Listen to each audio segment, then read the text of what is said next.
Welcome to episode 249, Husnu Ozyegin, Richest Self-Made-Billionaire from Turkey, 10 Lessons. This is an outline of episode 249. Lesson number 1, give anything a try. For example, he flipped burger to put himself through Harvard MBA.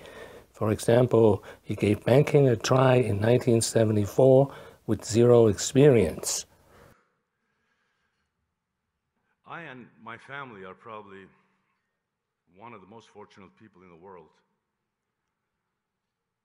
because we never dreamt of my founding a bank with $8 million capital and then selling it for $6 billion 19 years later.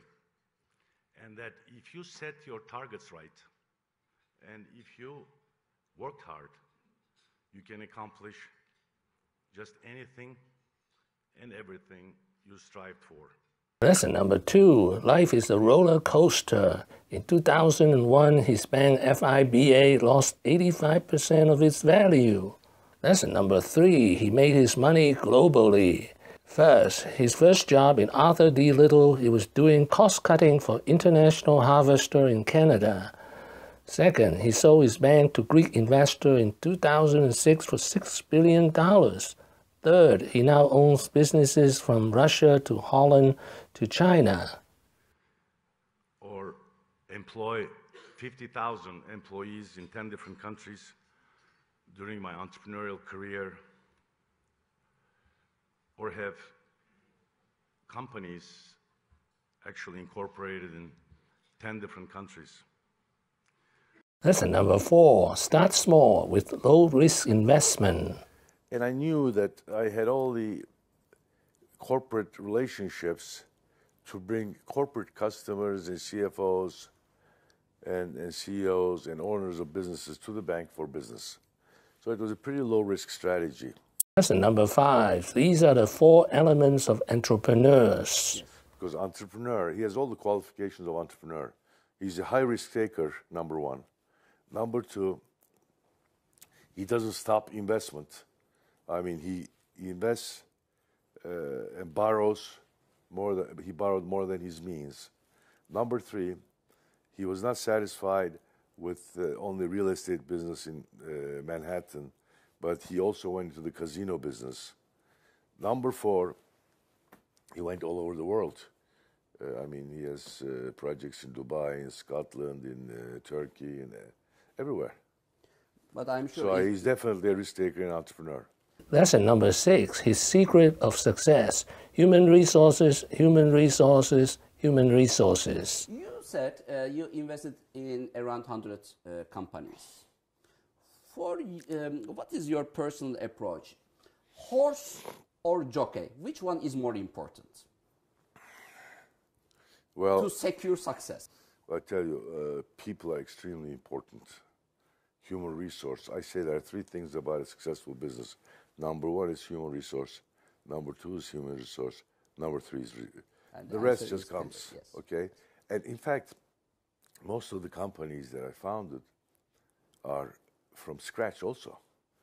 A bank in Russia, a bank in Holland, a bank in Ukraine. All these were from scratch. Leasing companies in these countries, insurance businesses in these countries, they were all from scratch. Lesson number 7, he discovered he's better at connecting people than civil engineering. Husnu discovered while he was a student leader at Oregon State University when he invited the young Senator Bobby Kennedy to speak at OSU. Lesson number 8, give back to Turkish Society by investing in education. He's number 1 in philanthropy in Turkey. I and my family also never dreamt that our family foundation would build 45 primary and high schools where 30,000 students are studying right now, or that we would be able to build 25 girls' dormitories where 5,000 girls are continuing their junior and senior high school because they would not have been able to do so in their small villages or towns. I also, and my wife and my children also would have never dreamt that our foundation would one day found a brand new university in Turkey where we plan to have 3,000 students, graduate and undergraduate, this fall on a 150,000 square meter campus in Istanbul. And number 9, he is a hustler. How he got his green card and avoided the American draft in 1969. I started working for Arthur D. Little after I graduated.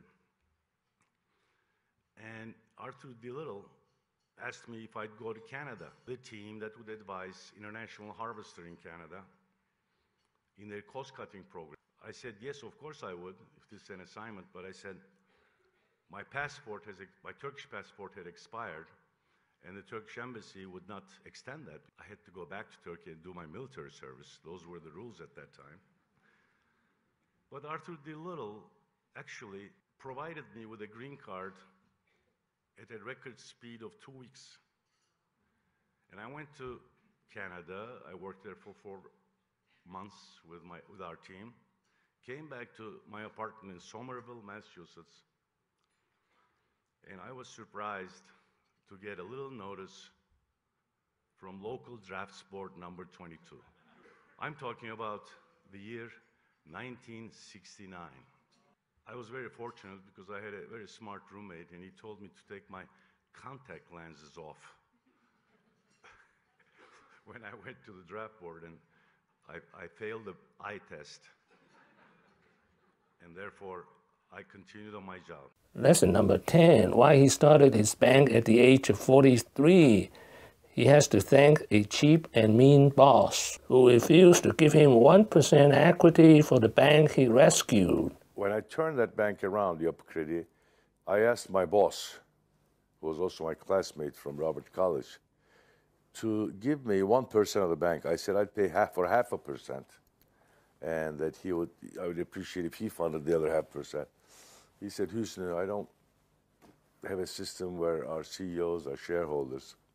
You continue with your salary and bonuses and try to be happy with that. It was at that moment I decided to jump into my entrepreneurship.